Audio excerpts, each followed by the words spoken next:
পুরো আমার মেয়েকে খেতে দিয়েছি, তো আমার মেয়ে আজকে খাচ্ছে হচ্ছে শাক ভাজা দিয়ে পটল ভাজা। দেখ শাক ভাজা দেখি, শাক ভাজা দিয়ে আগে ভাতটা মাখ তারপরে খাবে। শাক ভাজা দিয়ে আজকে ফার্স্ট ভাতটা খাচ্ছে। ঠিক আছে, ভালো লাগবে শাক ভাজা দিয়ে ভাতটা।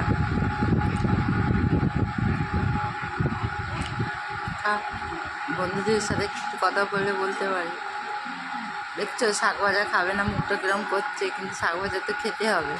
শাক ভাজা খাবে না বললে হবে না, শুধু খাবে চিকেন, মাটন, মাছ, ডিম, এসব খেলে হবে না, শাক ভাজা খেতে হবে। সবটা খাবি না মাম, সবটা শাক ভাজা কিছুই তো হয়নি, খেয়ে নাও শাক ভাজা দিয়ে। ঠিক করে আমার মেয়েকে খেতে দিয়েছি, তো আমার মেয়ে আজকে খাচ্ছে হচ্ছে শাক ভাজা দিয়ে